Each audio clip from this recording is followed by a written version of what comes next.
Okay. Good afternoon, everybody. Muy bien, muy buenas tardes para todos. Esto va a ser la sesión plenaria más emocionante en la Cumbre de Concordia Américas. Muchos de ustedes saben que paso mucho de mi tiempo en Fox News, así que en el verdadero estilo de Fox News vamos a hacer que todos aleguen y debatan, así que le voy a decir a mis panelistas, vamos a hacer esto rápido, nada de discursos largos, estoy en cable, así que vamos a hablar rápidamente, vamos a debatir los unos con los otros y vamos a hacer algo para hablar de Colombia y de la región. Así que primero que todo quisiera decirle a todos, aunque mi último apellido es hispano, mi español es malísimo, soy de la Florida, de los Estados Unidos, donde ayer estaba bromeando y dije que todos en la Florida tienen un apellido pero hispano, pero no somos muy buenos con nuestro español. Este es mi segundo año en Bogotá. Yo vine el año pasado para ser parte de la Cumbre de Concordia y me impresiona mucho lo que Concordia ha hecho solo en un año. Este es una de las conferencias más tremendas a las que he acudido en la región. Así que quiero agradecerle a Matt Swift y a su equipo. Démosles un aplauso a ellos por todo lo que han hecho.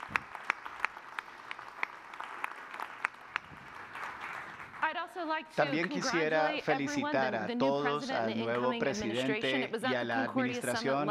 Estuvieron en la Cumbre de Concordia. El año pasado me senté al lado de nuestro próximo presidente en la cena y tuvimos una gran conversación. Me dijo que se lanzaría a la presidencia. Bromeamos al respecto. Le dije, yo creo que te puedes ganar esto.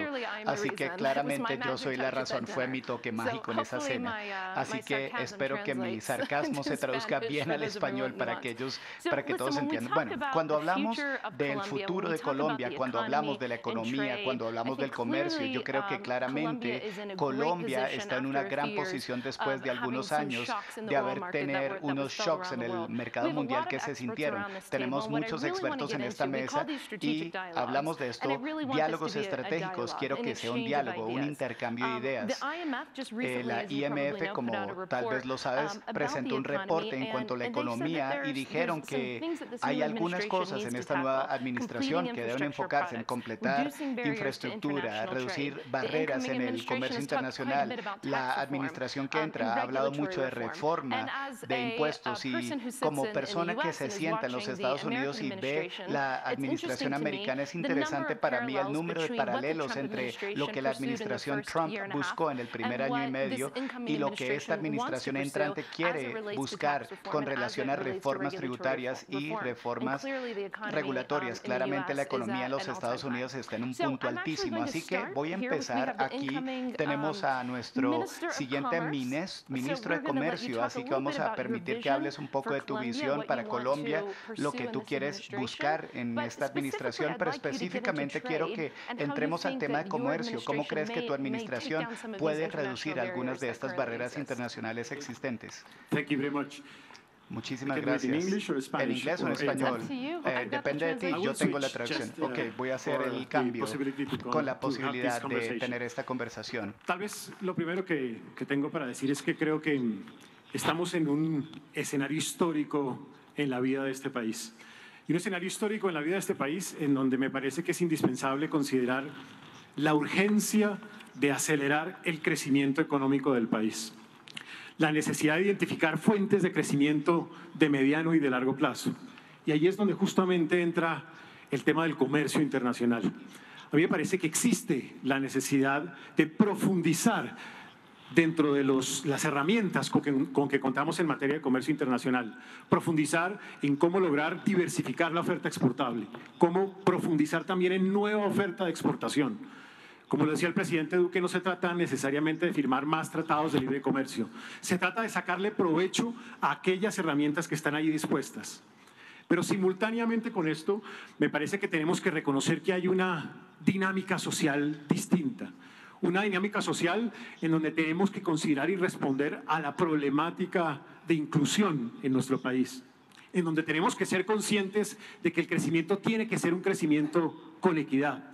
Y en ese crecimiento con equidad, la cartera que me corresponde, me parece que es indispensable tomar en consideración cómo desde el emprendimiento, desde fortalecer el emprendimiento, fortalecer la pequeña, la micro y la mediana empresa, es posible también dar una respuesta incluyente al crecimiento económico.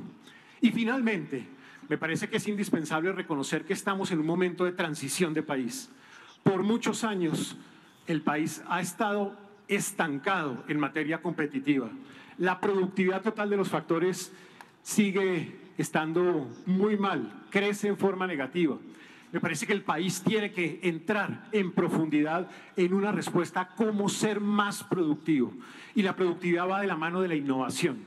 Esta cartera no necesariamente es la responsable del tema, pero sí tiene que ser un espacio de articulación de todo el sistema del gobierno alrededor del tema de la productividad y de cómo ser más competitivos. Atravesado todo lo anterior con dos cosas.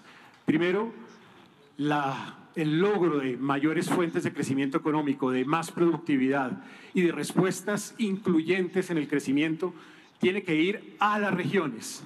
Esta cartera tiene que ser una cartera que esté allí, en las regiones, construyendo agenda local, de la mano de los consejos regionales de competitividad, con las cámaras de comercio, con las universidades, con los empresarios de las distintas zonas del país. Y esto significa también ir de la mano del empresariado. Como lo he dicho personal y privadamente a muchos de los aquí presentes, la cartera de comercio, de industria y turismo tiene que estar trabajando con cada uno de los actores aquí presentes. Capítulo especial, el tema del turismo y el tema del comercio interno también. No se trata solamente del comercio internacional, sino de construir espacios a través de los cuales podamos crecer en materia de comercio interno. Y el tema del turismo, porque sin duda tiene que ser esta una plataforma a través de la cual el país genere nuevas fuentes de ingresos.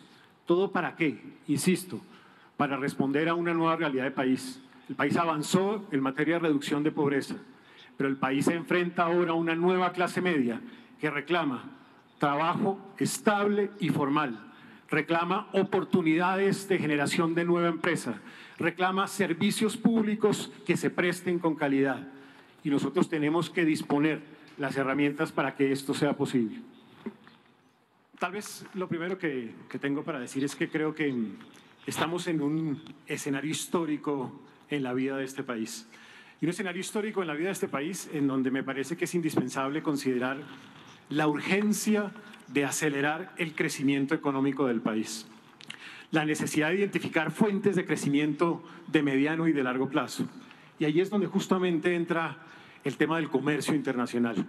A mí me parece que existe la necesidad de profundizar dentro de las herramientas con que contamos en materia de comercio internacional. Profundizar en cómo lograr diversificar la oferta exportable, cómo profundizar también en nueva oferta de exportación. Como lo decía el presidente Duque, no se trata necesariamente de firmar más tratados de libre comercio. Se trata de sacarle provecho a aquellas herramientas que están ahí dispuestas. Pero simultáneamente con esto, me parece que tenemos que reconocer que hay una dinámica social distinta. Una dinámica social en donde tenemos que considerar y responder a la problemática de inclusión en nuestro país. En donde tenemos que ser conscientes de que el crecimiento tiene que ser un crecimiento con equidad. Y en ese crecimiento con equidad, la cartera que me corresponde, me parece que es indispensable tomar en consideración cómo desde el emprendimiento, desde fortalecer el emprendimiento, fortalecer la pequeña, la micro y la mediana empresa, es posible también dar una respuesta incluyente al crecimiento económico. Y finalmente, me parece que es indispensable reconocer que estamos en un momento de transición de país. Por muchos años, el país ha estado estancado en materia competitiva. La productividad total de los factores sigue estando muy mal, crece en forma negativa. Me parece que el país tiene que entrar en profundidad en una respuesta a cómo ser más productivo. Y la productividad va de la mano de la innovación. Esta cartera no necesariamente es la responsable del tema, pero sí tiene que ser un espacio de articulación de todo el sistema del gobierno alrededor del tema de la productividad y de cómo ser más competitivos. Atravesado todo lo anterior con dos cosas. Primero, el logro de mayores fuentes de crecimiento económico, de más productividad y de respuestas incluyentes en el crecimiento tiene que ir a las regiones. Esta cartera tiene que ser una cartera que esté allí, en las regiones, construyendo agenda local, de la mano de los consejos regionales de competitividad, con las cámaras de comercio, con las universidades, con los empresarios de las distintas zonas del país. Y esto significa también ir de la mano del empresariado. Como lo he dicho personal y privadamente a muchos de los aquí presentes, la cartera de comercio, de industria y turismo tiene que estar trabajando con cada uno de los actores aquí presentes. Capítulo especial, el tema del turismo y el tema del comercio interno también. No se trata solamente del comercio internacional, sino de construir espacios a través de los cuales podamos crecer en materia de comercio interno. Y el tema del turismo, porque sin duda tiene que ser esta una plataforma a través de la cual el país genere nuevas fuentes de ingresos. ¿Todo para qué? Insisto, para responder a una nueva realidad de país. El país avanzó en materia de reducción de pobreza, pero el país se enfrenta ahora a una nueva clase media que reclama trabajo estable y formal, reclama oportunidades de generación de nueva empresa, reclama servicios públicos que se presten con calidad. Y nosotros tenemos que disponer las herramientas para que esto sea posible. Wonderful. Qué hermoso, muchísimas gracias. Aprecio mucho lo que has dicho. Ahora quiero ir a Olin. Quisiera que tú dieras una perspectiva americana sobre la relación colombo-americana y específicamente lo que pueden hacer los empresarios y los políticos americanos para aumentar la relación entre nuestros dos países que tienen una larga historia. Muchísimas gracias. Voy a compartir algunos pensamientos. Aquí vamos, muchas gracias. Voy a compartir algunos pensamientos contigo sobre esa materia.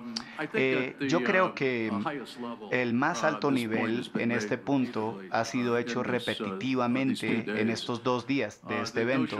La noción de alianzas, de un compromiso bastante extensivo, esa es la temática que me gustaría enfatizar con respecto a la relación colombo-estadounidense.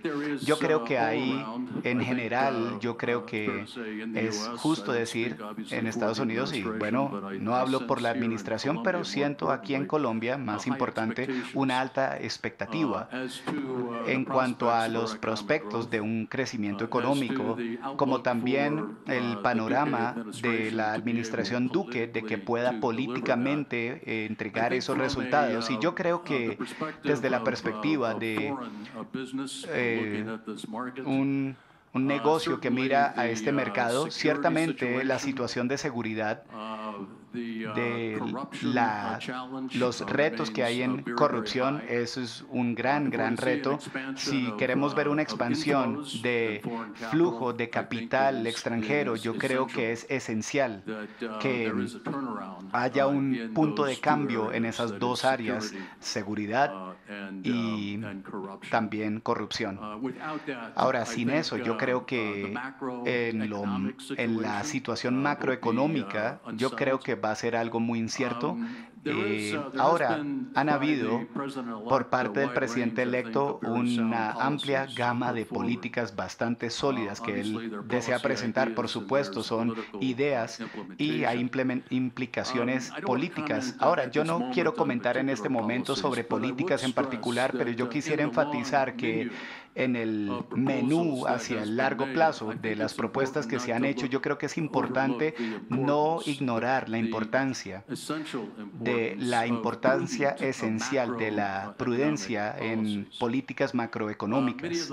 Muchas de las propuestas que se han hecho, yo creo que llevan unas etiquetas bastante costosas. Yo creo que en los últimos años Colombia ha hecho un gran progreso en términos de estabilidad macroeconómica, ha reducido la inflación, ha reducido el déficit fiscal, el Producto Interno Bruto también, el déficit tiene sus mercados abiertos, así que la situación macro en este momento es razonablemente estable y yo enfatizaría simplemente la importancia de que permanezca así. A la misma vez, también quisiera notar que es el caso, y lo vemos también en otras economías, lo vemos en México, donde un gobierno puede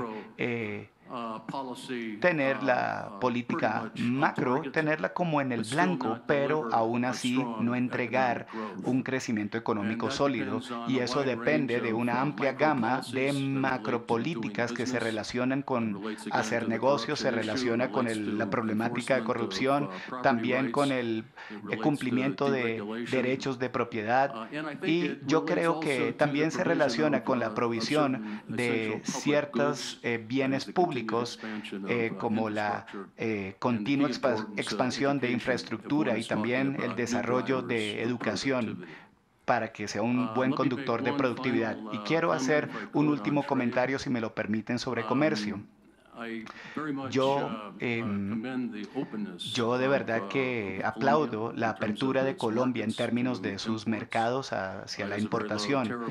Tiene una tarifa muy baja y aún hay ciertas barreras tarifarias, pero Colombia ha sido bastante agresiva en la conclusión de los acuerdos de tratados de libre comercio, muy fortalecida en tener principios de un mercado abierto, muy consistente con cuando miramos otras geografías que buscan diversificar en términos de mercados de exportación. Yo creo que Asia constituye uno de ellos. Hay un tratado de libre comercio entre Colombia y Europa, no hay uno muy amplio con Asia. Y yo lanzaría la sugerencia, y yo creo que la alianza transpacífica será significativa. No sé si tengo el acrónimo CTPP. Es algo que tal vez como México, Perú y Chile lo han hecho, Colombia, quisiéramos que entre también en esa fila en cuanto a ese régimen que va a convertirse en el más grande, yo creo que en el más efectivo de normas con respecto a comercio en la región pacífica. Muchas gracias. Gracias, Olan. Y no todos en el público lo sabrán, pero Olan es uno de nuestros empresarios más exitosos en Estados Unidos, así que esta perspectiva desde el punto de vista de los negocios, de lo que pueden hacer los colombianos para abrir las puertas a inversiones, algo que ayuda mucho. Así que escuchamos la perspectiva colombiana, también una perspectiva americana. Quisiera pasarlo al expresidente de Bolivia, que tenemos aquí presente, y es interesante porque el presidente Duque va a entrar y él tiene una agenda grande de cosas que quiere cumplir y por supuesto solo tiene 4 años, lo cual no es lo ideal y a los políticos les gustaría la mayor cantidad de tiempo en el poder. En su experiencia como presidente nuevo, ¿cómo logra una nueva administración priorizar sus metas para lograr el efecto más significativo posible en la economía colombiana? Y por supuesto, cualquier consejo que tengas para la administración nueva, yo creo que todos estarían abiertos a escuchar lo que tienes por decir. Gracias, Morgan. Voy a hablar en español. A ver, nuevo gobierno, 4 años en un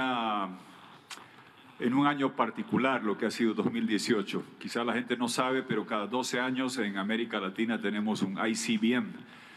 Coincide el evento internacional más grande de la historia, el Mundial de Fútbol, con elecciones cada 12 años en Colombia, Brasil, México, y este es uno de esos años.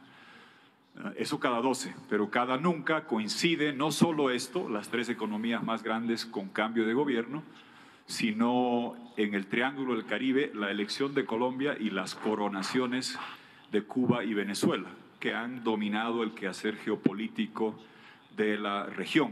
Paz en Colombia, apertura en Cuba y la erosión de la democracia en Venezuela. Entonces, Colombia juega este papel doble, de ser una economía de gran tamaño, muy influyente en lo que pasa en la región, y a pesar de ser más pequeña que Brasil o México, es más equilibrada, es bioceánica, tiene relación con Estados Unidos como México, pero también con China como Brasil, y es determinante lo que pase acá.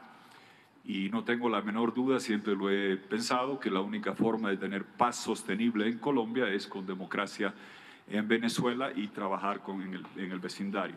Yo solo quería en esta ocasión, si Morgan decía qué consejo, daría a 3 cisnes negros o black swans que dicen en Estados Unidos, que hay que estar atento, porque ustedes aquí, los colombianos, conocen mucho más que yo qué es lo que hay que hacer sobre competitividad, cadenas productivas y la tarea adentro. Pero 3 temas que hay que estar atento: narcotráfico, frontera y cambios comerciales. Lo de narcotráfico, porque no cabe la menor duda que hay una cantidad impresionante de coca. En Bolivia hemos aprendido que seguir haciendo lo mismo cada vez no funciona. La única ocasión en que trabajamos para reducir 80% de los cultivos de coca, que es un negocio espectacular, 4 cosechas al año, sin fertilizantes, sin irrigación, libre comercio planetario, y la fuerza de trabajo a veces entrenada por reparticiones corruptas del Estado como línea de negocio es muy buena. Es imposible encontrar alternativas a la cocaína, nada es tan lucrativo. Hay que encontrar alternativas a la coca. Hay que hacer erradicación voluntaria, remunerada, pero con fecha de expiración y escala declinante. Los incentivos de mercado funcionan. En Bolivia pagábamos $2.500 por hectárea, declinando cada trimestre hasta llegar a 0, y después se volvía forzosa, además de compensación comunitaria para crear el elemento de presión de que si mi vecino Jorge Mario está erradicando y yo no, entonces estoy perjudicando a la comunidad. Y junto con ello todas las tareas de desarrollo alternativo e interdicción. Hay una tarea muy grande en esto. El segundo desafío es la frontera. Me atrevo a decir que así como las oportunidades son inmensas para Colombia, la frontera candente, más compleja del planeta puede ser la de Colombia-Venezuela. En ningún otro lugar hay esa salida de refugiados de dimensiones sirias, con estas posibilidades de arbitraje que ningún hedge fund tiene en Nueva York. Lo que compro 1 litro acá, en Venezuela compro 485.000. Y la distorsión cambiaria es 1 a 350.000. Hay muchas distorsiones, criminalidad, y el lugar para hacer cocaína por excelencia es donde se casan la coca con los precursores gratis, que es la frontera Colombia-Venezuela. Colombia necesita ayuda internacional para hacer un plan masivo de reemplazar al Estado fallido, criminal, forajido, con ayuda humanitaria y combatir la criminalidad. Y lo tercero, y concluyo, la parte de comercio. Evidentemente parece que va a cambiar el marco comercial migratorio de Estados Unidos. El primer afectado es México. No hay que regocijarse porque el NAFTA es copy-paste para CAFTA, para Dominicana, para Colombia, para Perú, para Chile. Vienen cambios que nos van a afectar, y si cambia lo de México también cambiaría. Y me atrevo a sugerir algo que parecería muy raro. Se necesita la alianza impensable, el trabajo conjunto en estos desafíos compartidos, que es de 2 gobiernos nuevos, México y Colombia. Y parecería muy raro, como López Obrador se va a llevar bien con Duque, están condenados a entenderse. Hay que un poco repetir la ruta del Gabo yendo a México. ¿Por qué? En narcotráfico es un desafío compartido. El negocio de drugs and thugs nuestro y cash and guns de Estados Unidos lo sufren Colombia y México, y tienen que coordinar tareas. Lo de la frontera con Venezuela puede no preocupar a México tanto.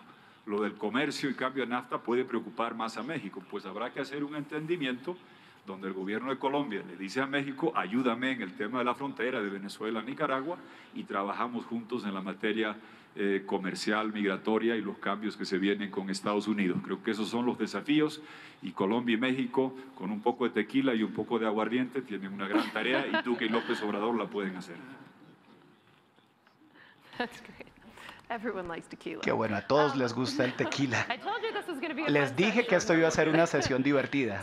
Así que en el espíritu de continuar el diálogo, iba a continuar contigo, Ryan, pero quiero pasar aquí, basado en lo que acabas de decir, señor presidente, quiero pasar aquí al embajador Negroponte, porque él fue el primer director de la inteligencia para el gobierno estadounidense, ha servido por toda Latinoamérica, y yo creo que el presidente acaba de presentar un punto muy crucial en cuanto a cómo la seguridad y la economía se interlazan, y basado en esta administración, la nueva administración, bueno, en Estados Unidos ya tiene 1 año y medio, pero sabemos que están preocupados por la defensa, y Colombia claramente tiene una gran estrella en el libro del presidente Trump, pero van a continuar preocupándose por el gasto en defensa, como él lo dijo, en seguridad y el comercio de drogas. ¿Nos puedes hablar desde el punto de vista económico y desde la perspectiva de seguridad, cómo crees que Colombia puede trabajar en todo esto, y cómo pueden trabajar también con México y con los Estados Unidos? Muchas gracias, Morgan. Bueno, primero que todo, con respecto a comercio libre, Estados Unidos tiene 21 acuerdos de libre comercio negociados en los últimos 30 años y la mitad de ellos son con este hemisferio, incluyendo México, Canadá, por supuesto, y con la nación de Colombia. Y yo creo que Colombia está en una posición particularmente buena porque no creo que el problema del contenido del acuerdo de libre comercio con Colombia ha sido cuestionado hasta este momento. Y en cuanto a NAFTA, México y Canadá tienen cierto riesgo. Yo creo que están en una especie de limbo. El presidente hizo esto como promesa de campaña, pero él no se ha deshecho de esto por las presiones que le han presentado nuestros sectores de agricultura y otros sectores de nuestra economía que dependen del mercado mexicano y también es parte de nuestra cadena de abastecimiento. Así que creo que es un área y yo creo que finalmente NAFTA va a sobrevivir. El presidente ha dicho que tal vez va a esperar después de la elección de medio término para llevarle un cierre, pero ese es un área común entre nosotros porque también tenemos los países centroamericanos, incluyendo Panamá, que también tiene su tratado de libre comercio con los Estados Unidos. Así que esto es como una comunidad económica comercial. Ahora, el problema de inmigración, particularmente en nuestra frontera, que involucra muchísimo movimiento de centroamericanos en el Triángulo Norte, Guatemala, Honduras y El Salvador. Esto es un área donde yo creo que México y Colombia, ambos miembros de la OECD, ambos países con un rango más alto económico que los otros, por supuesto, con la excepción de Panamá. Yo creo que están en una excelente posición para forjar una estrategia común que puede beneficiar a Centroamérica, ayudando a vencer algunos de estos problemas tan serios que tiene Centroamérica, en particular los del Triángulo Norte. Y luego podemos ver una muy poderosa unidad económica que va a cobrar vida, empezando con Panamá hasta bien arriba, hasta Canadá, hasta el Ártico. Bueno, siempre es un honor escucharte a ti, embajador. Tuve el privilegio de servir en la administración Bush contigo y cada vez que hablas siempre me asombra lo que tú traes a la mesa. Creo que es un gran punto. Ahora quiero pasar a ti, Ryan, porque tú representas a la OPEC y similar a lo que Nolan mencionó antes, tienes mucho conocimiento en cuanto a lo que OPEC está invirtiendo no solo en Colombia, sino también en la región en general y qué tipo de cambios, adiciones e inversiones se deben hacer aquí con el fin de continuar esa inversión. Así que quisiera darte la palabra. Gracias, Morgan. OPEC, como lo mencionaste, es el desarrollo somos una agencia de Estados Unidos y la misión es muy sencilla, movilizar el capital privado para el desarrollo y para políticas. Así, para mí eso significan tres cosas. Significa ir a nivel global con inversión privada, con nuestros países socios y claramente Colombia está en ese grupo de países más importantes. Luego llegamos al medio. Y yo creo que la función de OPEC en el desarrollo está en el lado de la prosperidad.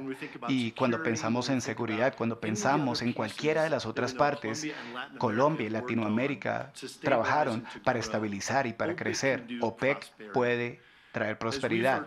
Como lo hemos escuchado de nuestros actores del gobierno de Estados Unidos, no es solo las ciudades, no es solo Bogotá o Medellín, Guatemala, Ciudad de Guatemala, Buenos Aires, sino que es por fuera de las ciudades y ese es un mandato que hemos recibido de nuestro gobierno de una manera que buscamos alianzas con el gobierno de Colombia en cuanto a cómo llevamos el capital fuera de los centros urbanos, cómo habilitamos con la alianza del gobierno colombiano proveer para que haya prosperidad de tal manera que las cadenas granjeras tengan cambios, que haya seguridad y prosperidad para ellos. Algunos de los negocios que ha hecho la OPEC en Colombia, tenemos 6 negocios más de 700 millones de dólares invertidos. Veo negocios donde nosotros probablemente vamos a invertir otros 1.000 millones de dólares en Colombia en los próximos 2 años. Y veo algunas cosas, veo proyectos pobres. Entonces, ¿cómo logramos de manera eficiente exportar productos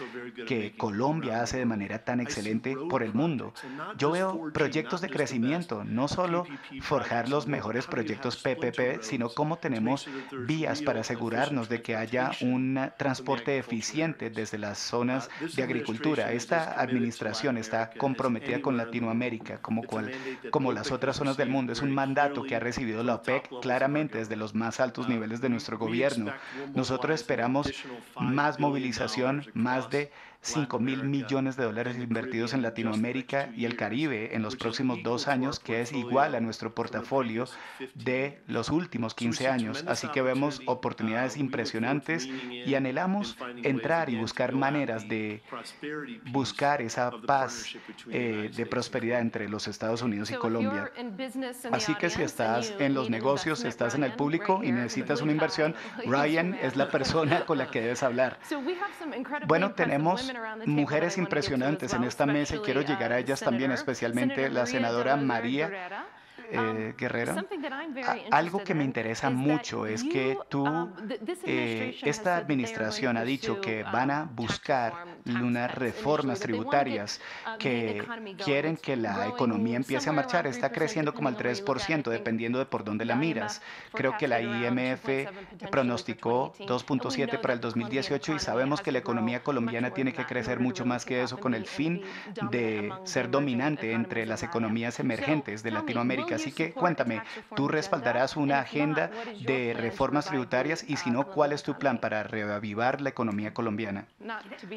Gracias, Morgan. Por supuesto, yo pertenezco al Partido Centro Democrático, que es el partido que eligió, que llevó a Iván Duque a la presidencia y de hecho nosotros hemos propuesto la urgencia de una reforma tributaria. ¿En qué sentido? En que hoy, en promedio, las empresas están pagando entre un 65 y un 75% en la carga tributaria. Es imposible que sea sostenible y hacer empresas así. Entonces, uno de los grandes retos, como bien lo dijo hoy el presidente electo, es no solo bajar esa carga tributaria que asfixia hoy a las empresas, sino también reducir trámites. Lamentablemente, a pesar del avance que hemos tenido significativamente en materia de conectividad a Internet y de acceso a las nuevas tecnologías, todavía Colombia sigue muy atada a trámites que dificultan no solo las relaciones con el Estado, sino también facilitar los negocios. Y tercero, que es un tema también importante, nosotros tenemos una muy baja número tanto de empresas como de personas que contribuyen fiscalmente. Esto hace que la carga, primero que los ingresos fiscales no sean los que se debería recaudar, hoy son cerca del 15% del Producto Interno Bruto, y segundo, pues la carga se le hace más oneroso a un número reducido de actores tributarios. Pero yo, además de eso, yo quisiera, porque hoy aquí a varios empresarios, dejarles un punto. La mayor oportunidad que tiene Colombia de invertir hoy es en la agroindustria. El país tiene una frontera agrícola de 40 millones de hectáreas y solo tiene utilizada 7.1 millones de hectáreas. América Latina para los próximos años va a tener que aumentar, es la que más potencial de aumento en el sector productivo tiene, 20 millones de hectáreas, y Colombia lo puede aumentar sin tumbar un solo bosque. Colombia tiene 60 millones de hectáreas en bosque natural. O sea que nosotros vamos a poder sembrar palma africana, vamos a poder sembrar maíz, vamos a poder sembrar soya, vamos a poder hacer desarrollo pecuario sin tumbar un solo bosque, como lo hemos venido haciendo. Entonces, si hay algo que tenemos que lograr es que se mire la agroindustria como uno de los sectores estratégicos para invertir en Colombia.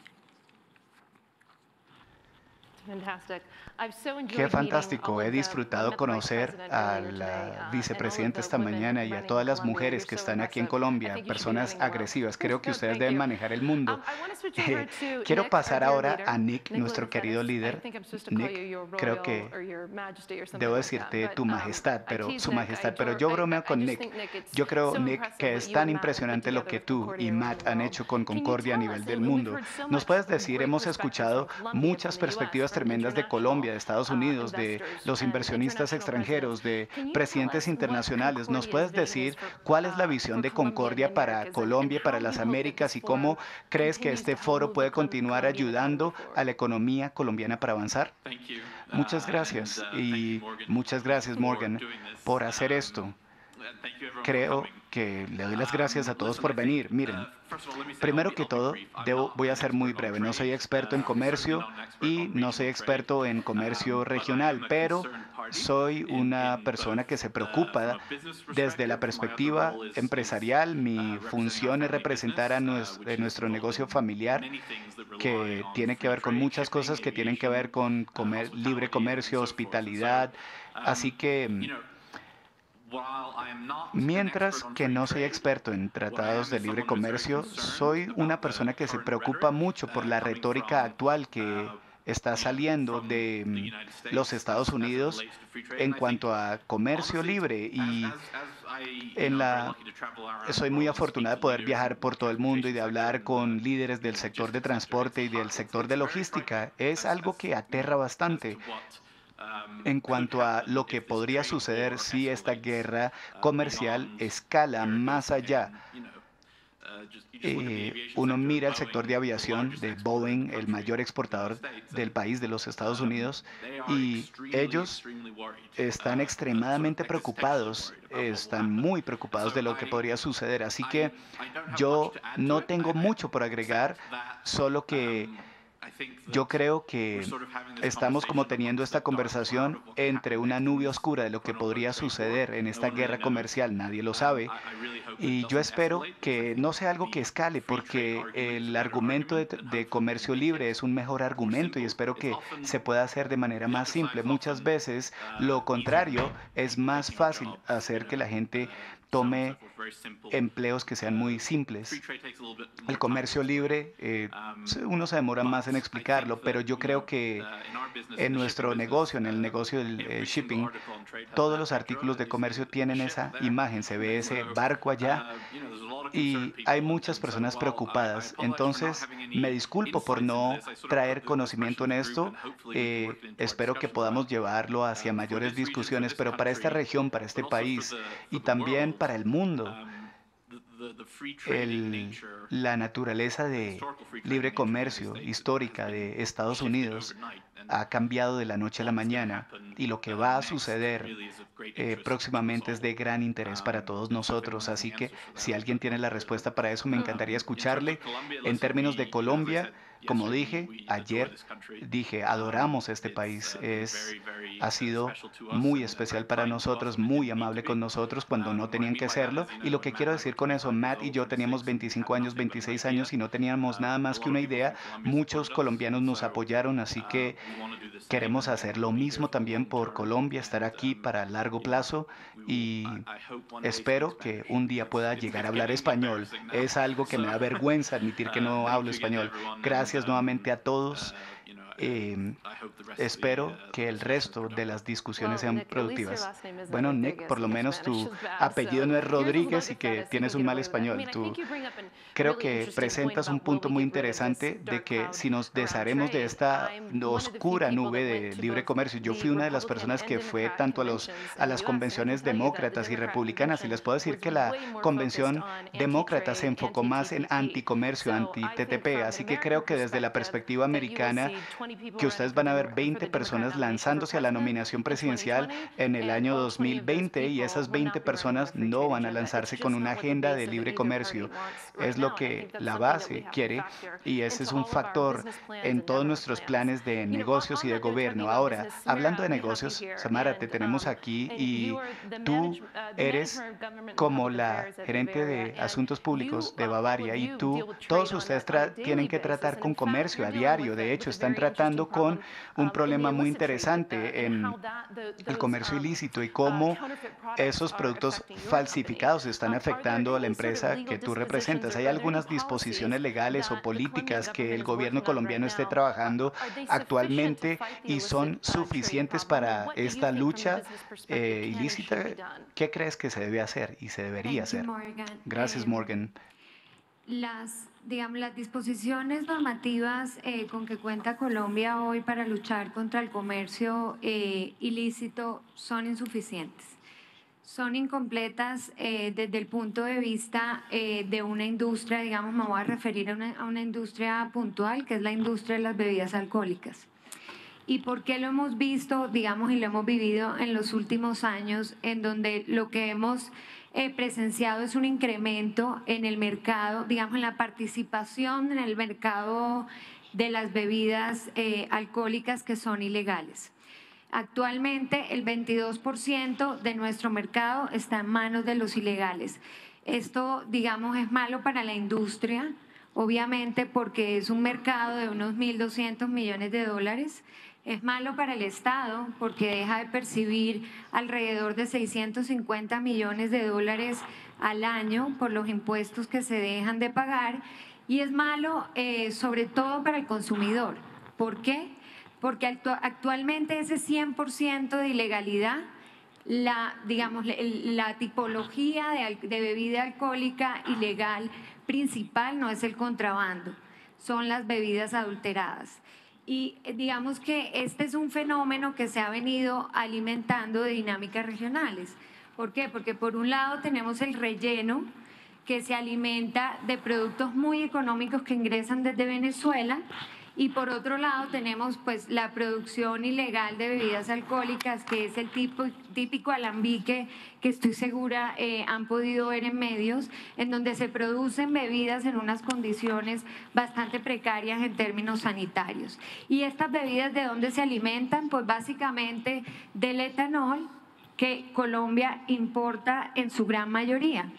Y es una dinámica que se ha venido incrementando porque recientemente se ha liberalizado el mercado de etanol y, digamos, en todos los PLCs el etanol está cero arancel. Entonces, prácticamente Colombia es un país importador de etanol. Colombia no produce etanol para las bebidas, para la producción de bebidas internamente, y por eso decimos que esta problemática se alimenta de unas dinámicas regionales, del problema con Venezuela y de la importación de etanol.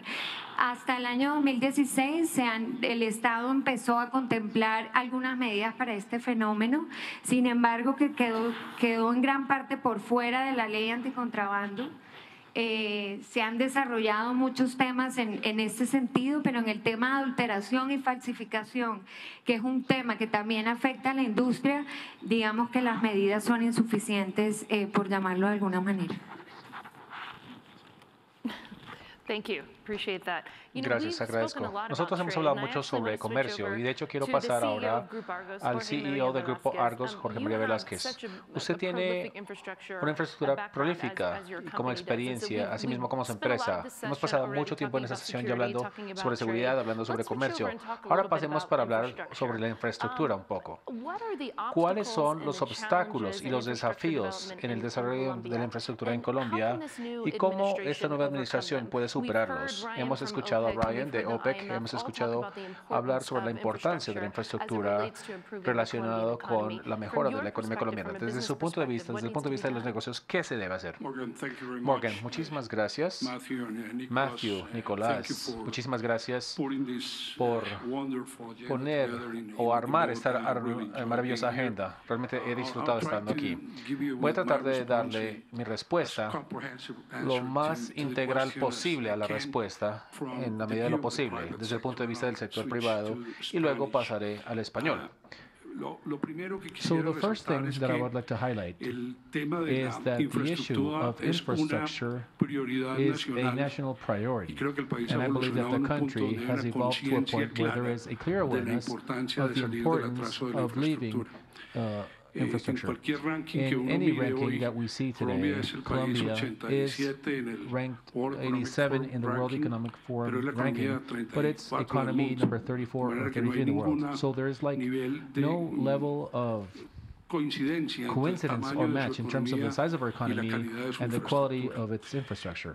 The second thing that I would like to highlight is that on the issue of competitiveness of the country and the improvement on the infrastructure, it's not just an issue dealing with entrepreneurial competitiveness, which is essential for the generation of a more prosperous and inclusive country in terms of generating new sources of income for the population. But it's also an issue dealing with social equality that is truly severe. When in a country like Colombia, it costs around $50 or $60 to move a ton of any raw material between the different ports from the city of Bogota or vice versa. This has an affectation or the capability to export in the entrepreneurial sector, but at the same time on the cost that is paid by the people for steel, cement, or fertilizers, or any other raw material. So there is a factor there of social equality that is very important that has to be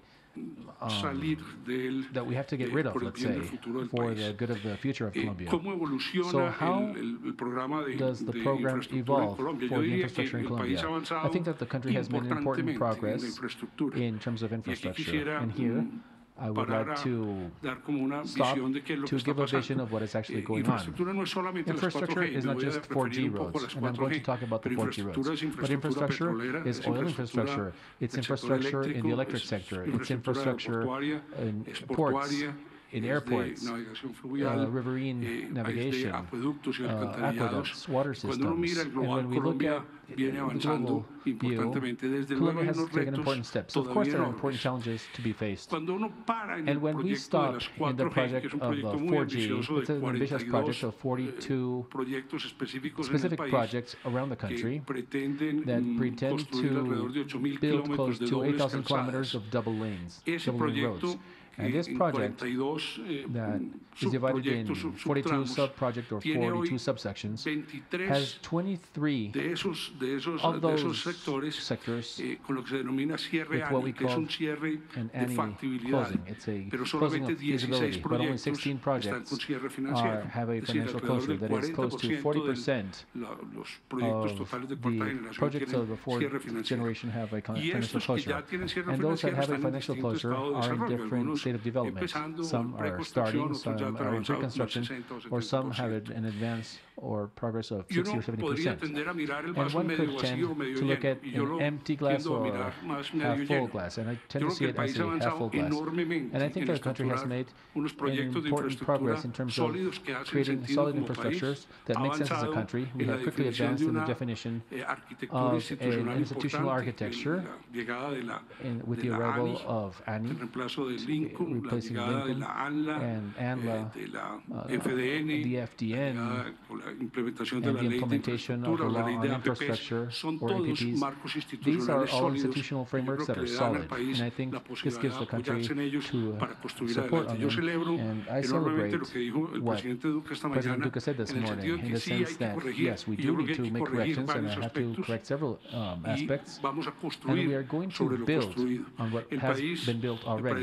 I think the country today has an asset to build upon. It would be worthwhile to start from scratch in terms of infrastructure. So, what could the new government and the Colombian society do to speed up and accelerate the development of 4G? I'm going to refer to 4 or 5 essential items here. The first one is that infrastructure, the development of an infrastructure in the country has to be a state policy. It has to be a long-term policy that goes beyond any government. And this involves an adjustment of a master plan for the transportation and logistics that makes sense with the citizens that the country has. Maria Rosario was mentioning how there is an enormous possibility in the agro-industry in Colombia, and I fully agree with that. But we need to align the infrastructure that we build with those development projects. la institucionalidad que, de nuevo, yo creo que hemos avanzado muchísimo, requiere una coordinación suprainstitucional.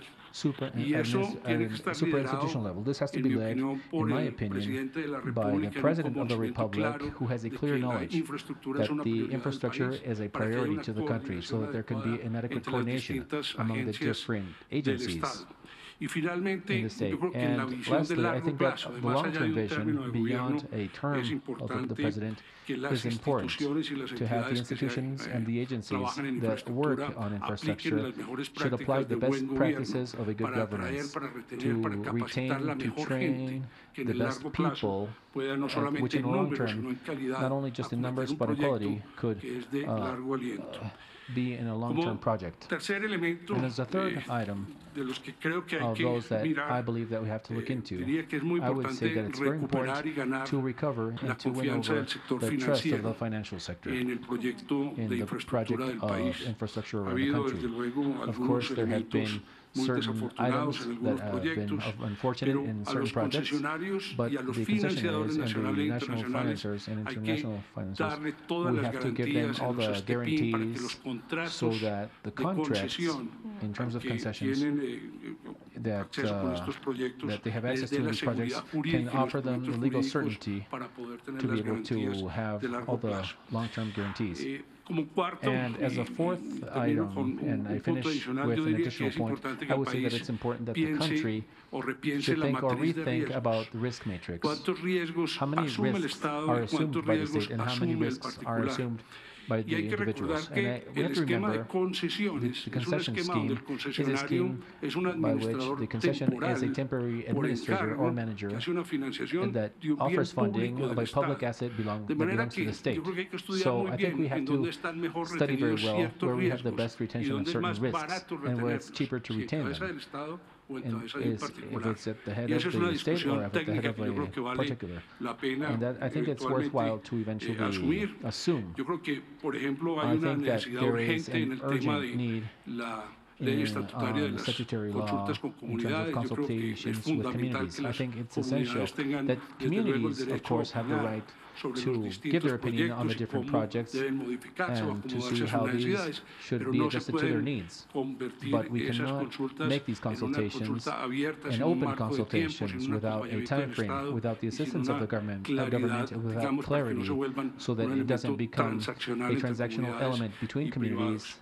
Y finalmente, yo pensaría que en el plan de choque que el presidente Duque y su equipo seguramente van a implementar para darle una dinámica importante a la economía de este país en infraestructura, valdría la pena mirar los dos temas sensibles que hay. Me parece que el tema de la Ruta del Sol o el Túnel de la Niña son dos proyectos importantes que necesitan un seguimiento para desarrancarlos y eventualmente mirar y asegurarse que la coordinación en los corredores estratégicos de Bogotá a Buenaventura o de Bogotá a la costa atlántica tengan, digamos, una adecuada coordinación y articulación en sus proyectos, en sus contratos, en sus concesiones, para que podamos sacar adelante, digamos, esos dos corredores que creo que son prioritarios y fundamentales.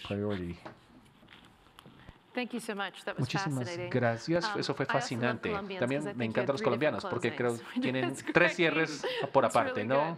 Siempre es muy bueno. Basados en esos sectores privados, esto me recuerda de cuando la administración Trump llegó, porque como la comunidad de los negocios, similar a ustedes en los Estados Unidos, estaba muy emocionado sobre la reforma tributaria y el potencial que tenía.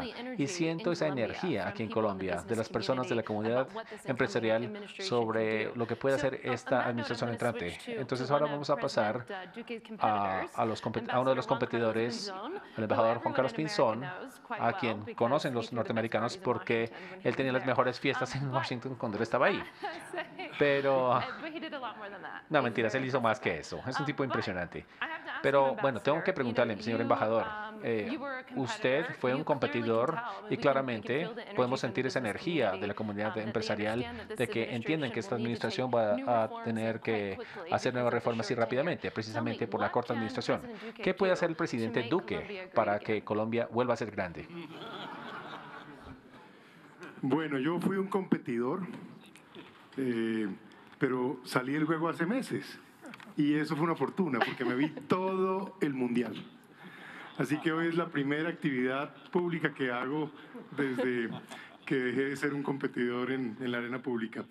Pues encantado de estar aquí, agradecerle a Morgan por venir, a Matt y a Nick por hacer este esfuerzo de traer unas personas de tan altísimo nivel y de involucrar a todos los sectores de la sociedad civil colombiana en una discusión que nos tiene que convenir, nos tiene que interesar a todos. El futuro del país, poner a Colombia a avanzar, ser ambiciosos, soñar y pensar en grande. Y eso es lo que hay que desearle a esta administración. Aquí ya hay un presidente, hay un gobierno, se acabaron las elecciones y hay que desearle que ese gobierno y todo el mundo a poner lo mejor de sí para que le vaya bien, para que avance, para que nos ponga el país en el mejor lugar posible. Aquellos que están asumiendo las responsabilidades de gobierno, felicitarlos, motivarlos. Esto es duro, eso no es jugando. El tema de tomar estas posiciones y a veces tomar posturas firmes e impopulares, pero hay que hacerlo. Y en buena hora han buscado mucha gente muy buena y hay que ayudarle. Yo quisiera hacer una reflexión sobre 3 puntos. Uno, central. El desempeño en la economía, y lo digo por venir de una escuela ortodoxa, de toda la vida estar pensando más en la macro que en la micro, y de una u otra manera en pensar en cumplir todos los estándares, indicadores de talla global. Y esa era una obsesión que tiene sobre todo mi generación y la generación anterior. Pero yo creo que hay que evolucionar un poco y ponerse en 3 dimensiones. Una, las personas. Las personas. El éxito económico tiene que reflejarse en la calidad de vida de las personas. Y hay que apostarle a una medición de indicadores en ese sentido. Si no lo hacemos, quienes de una u otra manera hemos contribuido, tenemos la posibilidad de contribuir a que el país avance, sectores del populismo van a tomar esas agendas y en lugar de preocuparse por las personas van a destruir valor y destruir capital. Pero quienes pueden construir valor y capital sí tienen que hacerlo con ese enfoque del bienestar de las personas, de la generación de empleo, de la mejora de ingresos, de la mejora en la calidad de vida. Esa sería mi primera reflexión y una invitación al gobierno para orientar toda esta dinámica empresarial y todo este potencial de crecimiento económico con ese espíritu. Segundo tema que yo no puedo dejar de tocar, y no lo podremos dejar de tocar nunca en Colombia, la seguridad. Nosotros no podemos devolvernos en ese frente en ningún aspecto. Y no lo podemos hacer porque nos ha costado mucho. Y no entremos en el pasado, la historia ya es historia, lo que se acordó, lo que no se acordó, etcétera. Estamos frente a problemas hoy. Y hay que enfrentarlos de manera inteligente y efectiva. Y hay que tener una capacidad de una fuerza pública decidida, de una justicia eficaz que vaya y responda en ciertas regiones. Pero no olvidar que donde, por ejemplo, tenemos este problema de la coca masiva, tema al que yo no voy a discutir hoy porque he sido crítico, abierto y claro en este punto. Y me tocó tomar decisiones quizá complejas y fuertes en este frente. Pero no nos olvidemos, son zonas donde las personas necesitan actividad económica alternativa sostenible. Y si eso no pasa, yo les quiero decir, el tema de la seguridad es vital, pero si eso no lo acompañamos de otras cosas, no va a funcionar. Hay que acompañar a nuestros militares, policías y jueces con actividad económica sostenible. Y que esta es una invitación al sector privado y a los inversionistas. Hagamos cosas en esas regiones que alteren la estructura económica. De otra manera, todo se revierte y vuelve y se repite. Claro, la mano firme se necesita. Y yo en eso sí soy un convencido que es necesario tener orden para progresar. Y mi última reflexión es un tema de ambición como país. Es cierto, he escuchado al presidente electo que no está interesado en más acuerdos de libre comercio. Yo creo que no debería él ponerse esas cadenas. A veces se necesitan. Por ejemplo, no hemos firmado un acuerdo de libre comercio con algunos países asiáticos. ¿Por qué nos vamos a negar a eso? Hay que dejar flexible. No significa que sea una obsesión y que la medición sea hacer un acuerdo, pero significa que tenemos que mirar el mundo donde se está moviendo. Digamos la verdad, el 60% de la población mundial está en Asia-Pacífico, Asia Central, incluyendo la India. Y la mayor parte del crecimiento económico global se está dando ahí. Colombia, nuestra patria, no juega ahí. Somos un país con una mirada al Pacífico, tenemos una gran costa, no jugamos en ese escenario. Y pensando en nuestro gran amigo, socio estratégico, aliado, los Estados Unidos, la verdad es que no hemos desarrollado nuestro acuerdo de libre comercio. Señor ministro Restrepo, ahí usted tiene un reto. Mire, una de las grandes emociones de los últimos años fue cuando logramos, y esto es una crítica a mis amigos americanos, lo digo con el corazón, logramos que el aguacate Hass se vendiera en Estados Unidos. Pero no hemos logrado que gran cantidad de productos que quedaron dentro del Acuerdo de Libre Comercio como oportunidades del sector agroindustrial se puedan colocar allá. Y esto porque tenemos que tener una discusión franca y abierta sobre cómo hacer esto de la mejor manera. Ese es el peligro de darle la palabra, Morgan, a un político en desuso, que se la toma. Y llevaba un mes sin hablar, entonces pues imagínense, tenía uno que otro letrero para decir muchas gracias. Gracias, embajador, como siempre. Quisiéramos ahora pasar al doctor Bayón, quien es el presidente de Ecopetrol. Doctor Bayona, hemos hablado sobre muchos problemas, pero algo que está faltando en la conversación, desde luego, es la inversión en petróleo y gas y en esa infraestructura. Claramente es crucial, más allá de que por favor cuéntenos cuál es su visión en cuanto a lo que puede hacer esta nueva administración para seguir viendo el éxito de su sector. Ahora vamos a pasar a español. Creo que si uno piensa en las oportunidades que tiene el país hacia adelante y si uno definitivamente está convencido que el vaso está medio lleno, varios lo han dicho, que necesitamos crecer a un ritmo posiblemente mayor al que hemos venido creciendo, necesitamos, entre otras cosas, energía, seguridad energética, sostenibilidad y autoabastecimiento, necesitamos generación de recursos. Y en términos de energía, uno puede pensar en lo tradicional. Las vías de las que Jorge Mario hablaba en infraestructura necesitan vehículos y vamos a necesitar más gasolina, más diésel, los aeropuertos necesitarán más aviones que consumen más jet. Hoy en día el país es autosuficiente en términos de diésel, exportamos algunas cosas afuera, pero necesitamos hacer un esfuerzo adicional para seguir acompañando ese crecimiento. La buena noticia es que históricamente se han hecho inversiones muy importantes en el país, en particular en transporte de productos y de crudo y también en refinación. ¿Qué otra cosa yo creo que es bien importante? Ecopetrol en particular le ha permitido a Colombia durante los últimos 10 años recibir cerca de 200 billones de pesos, 65 billones de dólares, 65 billion bucks, a cambios de hoy, al cambio de hoy, que han permitido hacer muchísima inversión. Y en ese sentido, la industria en particular es una industria que puede generar inversión, es una industria que está en las regiones del país. Es una industria que muchas veces fue la presencia de parte del Estado en esas regiones, que es vecina de esas regiones. Nosotros vamos y si somos exitosos estamos 40, 50 o por qué no 100 años como en Barranca que estamos cumpliendo este año. Entonces tenemos la posibilidad de hacer inversión, de tocar mucha gente, de reactivar la economía y pues de hacer, digamos, obtener flexibilidad de alguna manera muy rápida. El año pasado invertimos 2 billones de dólares, hoy estamos invirtiendo 4 billones de dólares. Podemos subir el nivel de inversión y esa inversión se multiplica en la economía.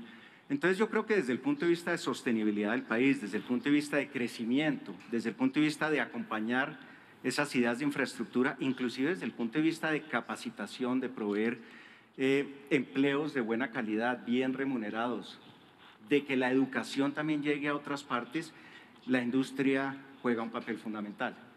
Habiendo dicho eso, tenemos que pensar en lo que tenemos hoy, petróleo y gas, particularmente tenemos que crecer el gas. Hoy tenemos una masificación de gas importante, pero yo creo que en términos de industria, en términos de transporte, tenemos que hacer más, pero también pensar en otras cosas. Nosotros en particular, pues estamos en biodiesel, estamos en etanol, hemos ampliado una frontera agrícola en los llanos orientales muy importante, con caña de azúcar.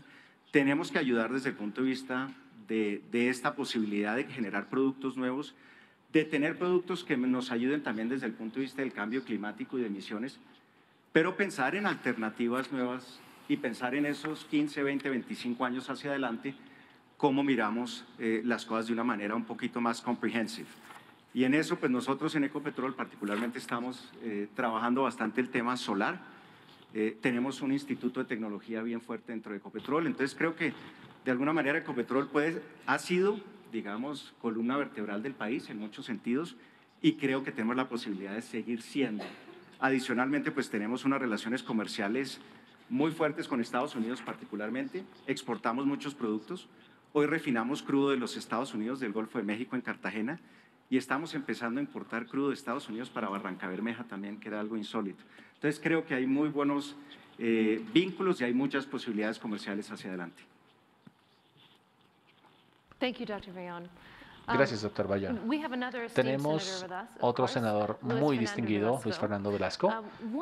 Quería preguntarle, hay muchos planes ambiciosos de los que hemos hablado en esta mesa, que usted ha escuchado para la reforma, para la inversión y para nuevas políticas de comercio. Sin embargo, algo que esta administración y usted en el Senado tendrán que lidiar sería potencialmente unas políticas como el sistema de pensiones, reducir los gastos para los recortes presupuestales y solamente aparentemente hacemos recortes y gastamos como navegantes. Entonces, ¿qué políticas impopulares deberán ser consideradas para lograr esos cortes y usted los va a apoyar?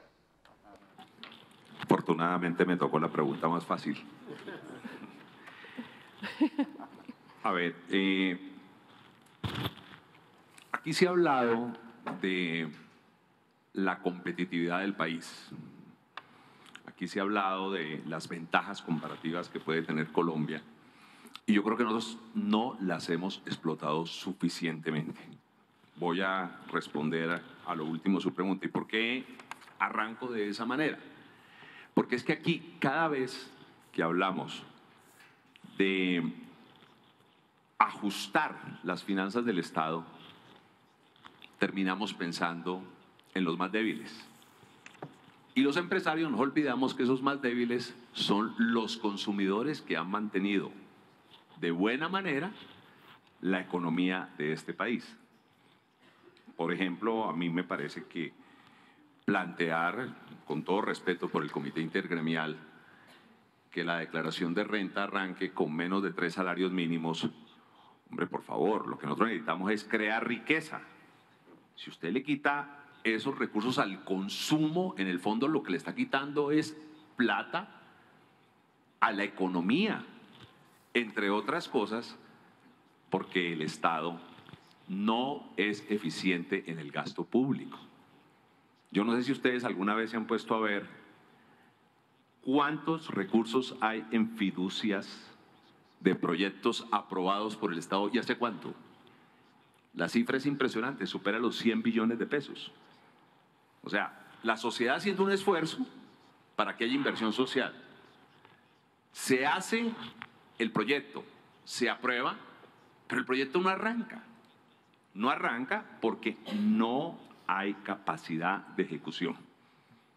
Y eso genera una afectación gigantesca. El señor presidente de Argos debe estar diciendo, oiga, ¿y cuántas escuelas por hacer? Y yo les puedo vender el cemento. Y por allá alguien está diciendo, yo les puedo vender el hierro. O sea, es mover la economía. Yo me di a la tarea de revisar, por el tema que íbamos a tratar, las economías que más crecieron el año pasado.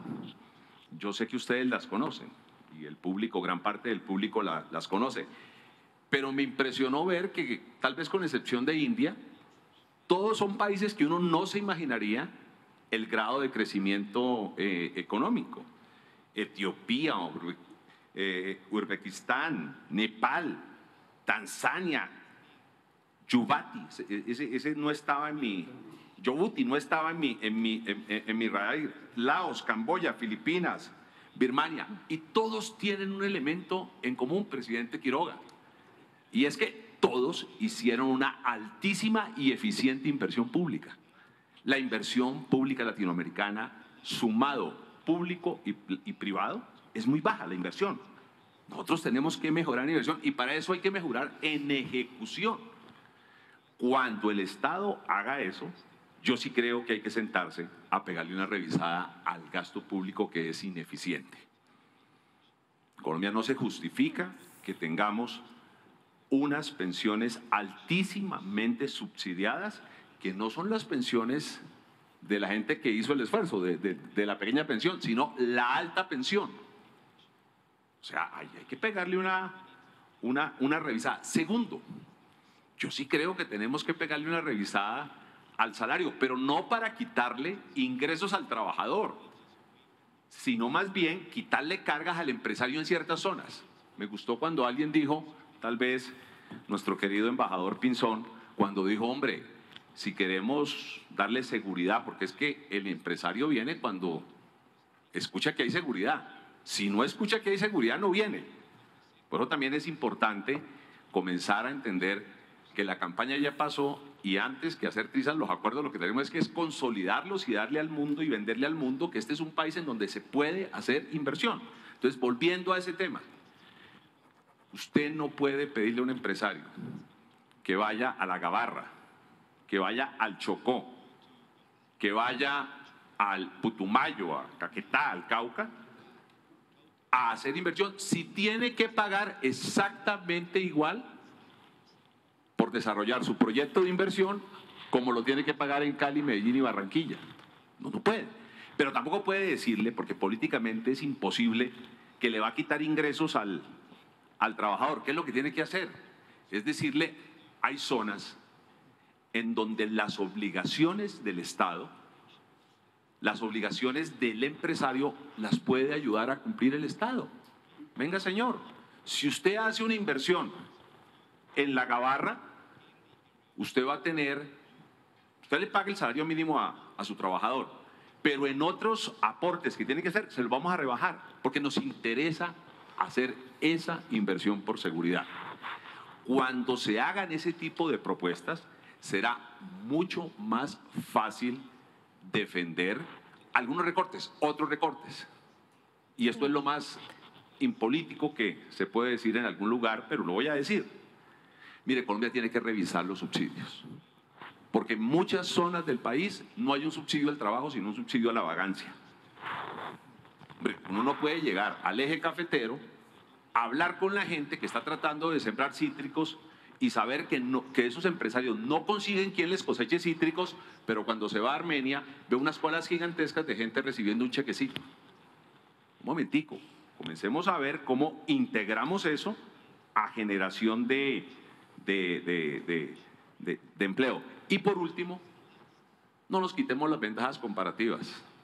Nuestro querido amigo, el presidente de Ecopetrol, debe estar sudando, aquí en Colombia decimos sudando petróleo, pensando en cuánto se le va a poner con las reglas actuales el precio de los combustibles, y es ilógico que un país como Colombia, que produce petróleo, tenga los precios de combustibles que tenga. Yo no estoy diciendo que hagamos lo de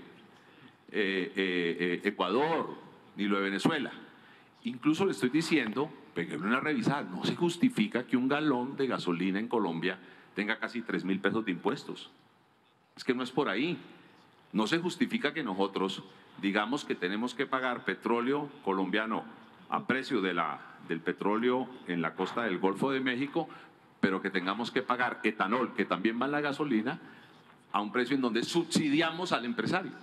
Entonces son dos reglas de juego completamente distintas. Entonces ahí hay unos elementos, si nos queremos meter en unos temas de unos recortes fuertes, el Estado tiene que dar un ejemplo de buena ejecución y de buena ubicación de la inversión pública.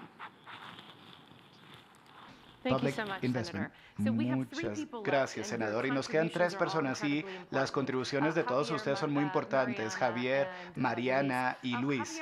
Javier, quiero preguntarte, como la persona de comercio, que hagas un cierre de lo que has escuchado aquí, porque representas a muchos del sector privado e interactúas con el sector público. Te voy a dejar lo mejor para el final y que tú hagas el cierre, pero quiero pasar al señor Bracero, que es el vicepresidente de Relaciones Gubernamentales para NBC Universal, y creo que tú tienes unos planes de inversión para Colombia. Quisiéramos escuchar tu perspectiva y tus planes de negocios, y luego Mariana y Javier nos hará el cierre. Bien, muchas gracias. Voy a ser breve y voy a hablar en español también. Estamos hablando bastante de inversiones, de seguridad, temas bien importantes para compañías extranjeras que están buscando para hacer inversiones. Para NBC, Universal, Comcast, aquí estamos planificando y estamos estudiando para construir nuestra sede para toda Latinoamérica aquí en Bogotá. Es un plan que hemos empezado un par de años, pero de todos los países que hemos visto o que nos hemos reunido, Colombia tiene los elementos bien importantes para una industria nuestra para establecerse y crecer. Los dos mayores puntos es la estabilidad del gobierno, del país y del gobierno. Eso es bien importante porque creemos que lo que queremos hacer es por un plazo bien largo y para hacer creciendo esta industria. Por ejemplo, este año, en el 2018, en un programa que estamos filmando aquí en Colombia, hemos invertido más de $38 millones en solo un programa. Y eso es dinero que va directamente aquí a Colombia, que está creciendo trabajos. Y eso es un punto, ministro Restrepo, que estaba hablando antes.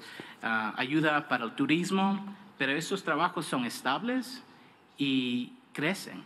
Con una industria como de televisión y de películas, hay una oportunidad para crecer una nueva industria para una formación de la fuerza laboral que realmente puede tomar en cuenta todas las diferentes cosas que queremos hacer, no solamente nuestra compañía, pero creo que otras compañías van a seguir al momento. Pero una de las cosas que realmente es sumamente importante es la seguridad.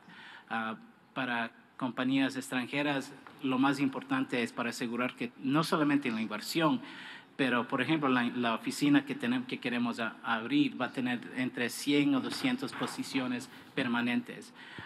Es una seguridad que queremos trabajar juntos con el gobierno, con el país, porque esto para nosotros es como digo, un plazo largo, pero queremos ser socios o partners to keep growing this industry and to be helpful to not only show Colombia continuar creciendo en esta industria y presentar a Colombia una luz positiva y los diferentes aspectos geográficos, la economía, el gobierno, pero más importante la gente. Colombia es un increíblemente buen amigo de Colombia y no de Estados Unidos, y no solo Estados Unidos, del mundo. Queremos ayudar en eso. Muchas gracias, estoy totalmente de acuerdo contigo. Tus sentimientos en cuanto a los colombianos de los mejores del mundo. Mariana, tú representas in Colombia. Would love your private sector opinion on everything that we've heard today in investment and trade. Thanks, Morgan. Thanks. I'm going to switch to Spanish as well. Bueno, es un poco recogiendo lo que han dicho mis colegas. No es cierto que la política económica y comercial de nuestros socios comerciales y de todo el mundo ha cambiado, y las dinámicas comerciales han cambiado hacia un panorama de mayor proteccionismo. Y aquí, un poco volviendo al ejemplo que puso el embajador Pinzón, si, por ejemplo, nos comparamos con Croacia, un país exportador hoy de jugadores de fútbol, Colombia también lo es, un país joven de 26 años solamente, nosotros pues más de 200 años, es puesto 41 en el Doing Business, en innovación y en ciencia y tecnología.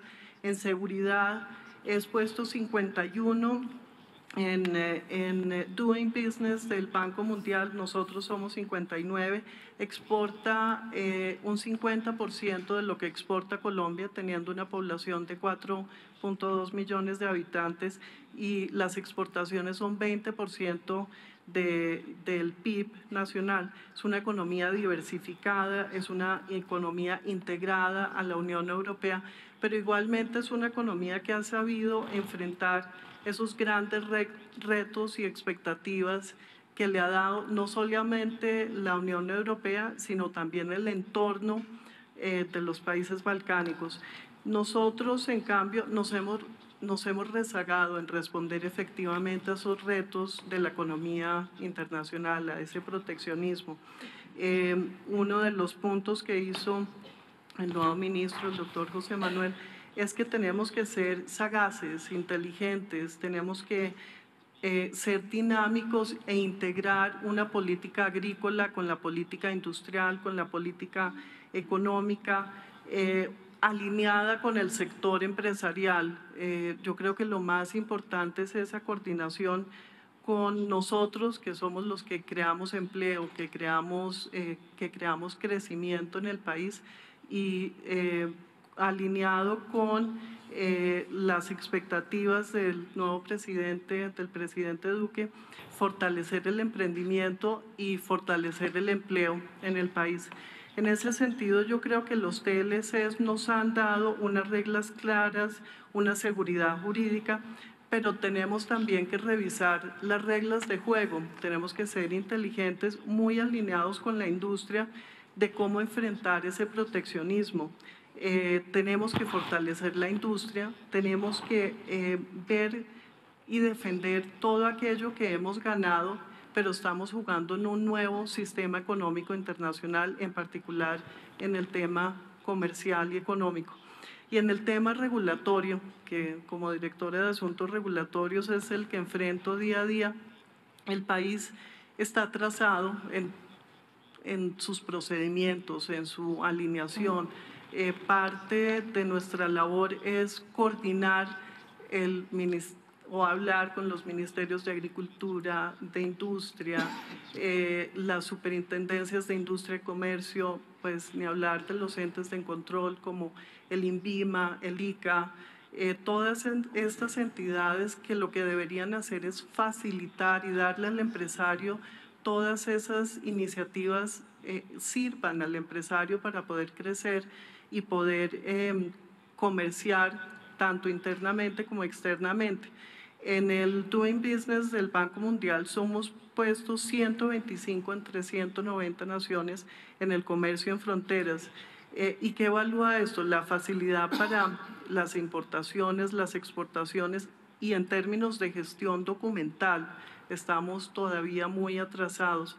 Hemos avanzado, yo creo que ha habido avances, pero tenemos que avanzar mucho más. Por ejemplo, tenemos una ventanilla única de comercio exterior, pero no se habla con el sistema de la DIAN, que es el MUISCA. Tenemos un control complejo que en vez de facilitar, entorpece las economías y las industrias. Tenemos un sistema de riesgo que no está unificado. Las fronteras es difícil, puertos, aeropuertos, INVIMA, ICA, muchas entidades, policía antinarcóticos, todo eso tiene que estar unificado en un solo sistema. Somos uno de los países con la más alta regulación en el mundo. Tenemos regulaciones que datan del siglo antepasado, ni siquiera del siglo XX, sino del siglo casi XIX. Eso entorpece no solamente la inversión doméstica, y hace titánica la labor de la inversión extranjera. Hemos avanzado y yo creo que hay mucho que avanzar. De nuevo, como dijo el presidente Duque, el vaso está medio lleno y tenemos que llenarlo entre todos. Otro de los temas es la alta regulación entorpece el desarrollo de actividades productivas y es difícil el aprovechamiento de todo lo que hemos logrado en los TLCs. Necesitamos desregular, simplificar. Hay una política que se implementó en la época del embajador Negroponte, Smart Regulation, que por cada regulación salían 2 o 3 regulaciones que ya eran históricas. Tenemos que crear instancias de discusión entre el gobierno y el sector empresarial, el sector industrial. Y algo muy importante del costo país, que ya lo señaló Jorge Mario, sí, la logística es difícil, pero tenemos que fortalecer las instituciones y, más importante, esas capacidades y la celeridad que tienen esas instituciones en responder al sector privado y a sus necesidades. Y un último punto que quería señalar es el de prever.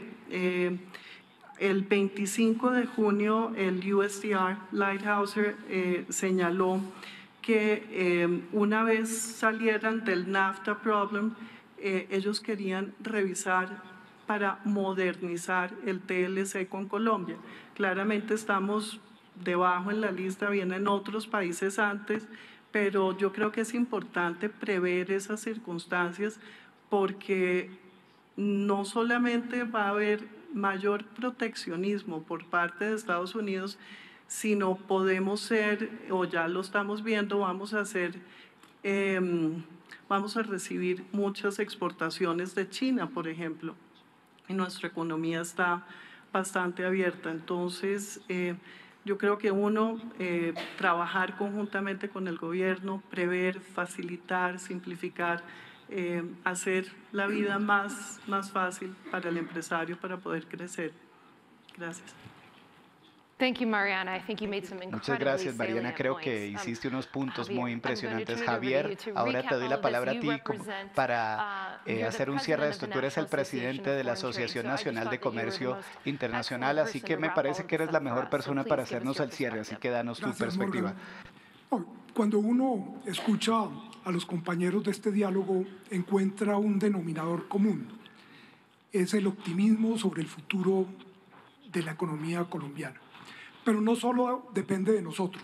Hay unas variables exógenas que están jugando y que determinan la suerte de una economía como la colombiana. La nube oscura de un escalamiento de la guerra comercial entre Estados Unidos y China puede golpear una economía pequeña como la economía colombiana, que depende de la tasa de crecimiento del comercio internacional. Cuando el comercio internacional crece, nosotros vendemos más. Cuando el comercio se estanca o cae, nos pega durísimo y caen nuestras exportaciones, particularmente de bienes diferentes a los mineroenergéticos. Entonces, la suerte de ese conflicto, esa posible guerra comercial, no nos es ajena. Ahora, en relación con variables endógenas, creo que lo ha señalado el ministro Restrepo, el tema de la competitividad resulta fundamental. Y ahí, María Rosario, la educación, tú que fuiste ministra, es una variable transversal fundamental para ganar competitividad, cosa que requiere esta economía. Pero también debemos abrir más la economía. A pesar de que hicimos una apertura económica, Colombia sigue siendo una economía muy cerrada. Cuando uno mira la participación de las importaciones y las exportaciones en el Producto Interno Bruto, estamos muy abajo con relación a países de la región. Tenemos 16 acuerdos de libre comercio vigentes, pero no los hemos aprovechado. Creo que es menester desarrollar una política productiva que nos permita ampliar nuestra canasta exportadora para aprovechar ese acceso al mercado. Y estoy de acuerdo con el embajador Pinzón. Uno no puede cerrar la puerta y botar la llave de nuevos acuerdos de libre comercio. Uno no sabe qué viene en el futuro. Particularmente en la Alianza del Pacífico se está negociando con 4 países que quieren ser miembros asociados y hay más de 40 y tantos haciendo fila para ingresar a la alianza. Colombia no puede quedarse allí, por fuera. En relación con el TPP sin Estados Unidos, eso nos permitiría acercarnos a Asia, que creo que es una necesidad. Lo señalamos aquí, tenemos frontera física con Asia-Pacífico, pero estamos de espaldas a esa región. Necesitamos relacionarnos mucho más y ahí de pronto vamos a necesitar algunos acuerdos con otros países. Y para insertarnos dinámicamente en esa economía internacional necesitamos atraer inversión, nueva inversión. Y la variable fundamental es la confianza. Y entonces la suerte de esa inversión depende del futuro del proceso de paz o de la terminación del conflicto armado con las FARC, como lo quisiéramos llamar. Yo soy optimista porque oyendo al presidente Duque, las palabras y lo que ha expresado le permiten a uno ser optimista sobre el futuro y la implementación de este acuerdo. No podemos echar marcha atrás en eso porque sería algo malo para la inversión, para la generación de confianza inversionista que resulta fundamental. Y frente a la política comercial de los Estados Unidos, en mi concepto equivocada, Creo que necesitamos integrarnos más con otras áreas geográficas, con Asia, con África. Hay particularmente algunas empresas colombianas que están incursionando individualmente en África, no como una política de Estado o una política comercial de Colombia, sino individualmente las empresas están llegando allí con éxito. Necesitamos integrarnos más con Europa, diversificar nuestros mercados. Creo que si logramos que esa nube de la guerra comercial, esa nube negra, se disipe, el futuro de la economía colombiana va a ser positivo. Gracias, Morgan. Muchas gracias, Javier. Aprecio mucho el resumen que has hecho y tus pensamientos elocuentes. Le quiero preguntar a la audiencia y a nuestros colegas que se queden sentados porque vamos a entrar a conocer a una de las mujeres más dinámicas, su nueva vicepresidente. Quiero agradecerle a nuestros panelistas, han sido increíbles. Me impacta ser parte de esta discusión. Hablamos de agricultura, comercio, seguridad, inversión, pensiones, reformas regulatorias y también hablamos de tequila en medio de todo esto, en aguardiente. Así que espero de que haya cumplido mi promesa de que sería el diálogo más emocionante de Concordia. Ese es el fin de este momento y ahora vamos a escuchar a la vicepresidenta. Muchas gracias.